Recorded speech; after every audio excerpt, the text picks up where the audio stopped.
Hi guys! Ngayon araw, pakita ko po sa inyo kung magkano ang monthly earnings ni Boy Tapang. At yun guys, nandito na tayo ng ating social blade. Ang gawin natin dito, punta lang tayo sa channel ni Boy Tapang. At pwede po gamitin yung pangalan ng kanyang channel guys. At pwede rin yung link, depende po sa inyo kung saan po yung pabor na i-connect natin dito ng ating social blade. At ito na yun guys, yung social blade ni Boy Tapang. Meron na po siyang 2 million plus na subscribers at meron din siyang 164 million na views. At yun guys, scroll down na natin. At ito na yung estimated monthly earnings ni Boy Tapang guys. $89 to 1.4k dollar.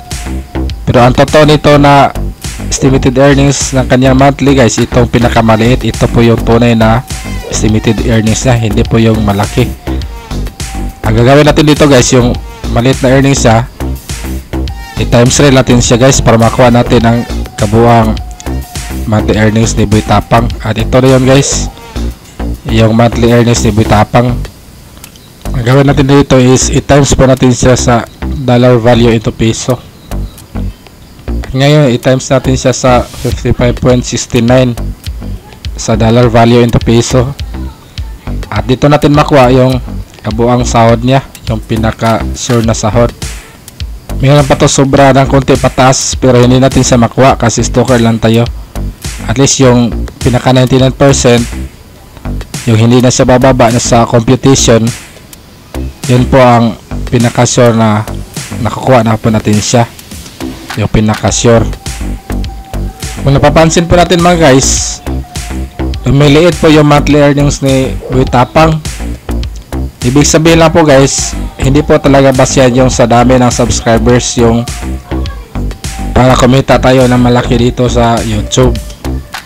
Walang kwenta ang maraming subscribers guys pag yung views natin ay sumihina na siya.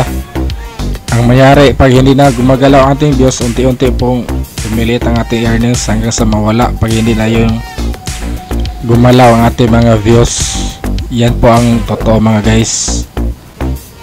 Baka na-busy lang po si Boy Tapang sa kabilang platform tulad ng Facebook, baka doon na siya nag-focus at saka baka minsan lang po siya mag-upload dito ng videos dito sa kanyang YouTube, kaya baka yun ang dahilan na bumaba na yung kanyang mga earnings.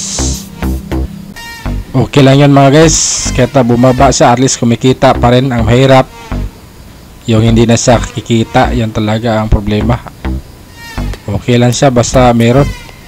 At ngayon pagsubukan natin i-calculate ang kanyang yearly earnings, same procedure lang po doon sa monthly earnings niya, times 3 para natin siya para makuha natin na yung kabuang yearly earnings. Pagkatapos ma-times 3, times natin siya sa dollar value into peso, 55.69. at ito na yun guys, yung kabuang yearly earnings ni Boy Tapang. Medyo bumaba na siya guys pero okay lang siya kasi busy lang siguro siya sa kabilang platform tulad ng Facebook. So thank you sa panonood ng mga videos mga guys, and God bless po sa ating lahat.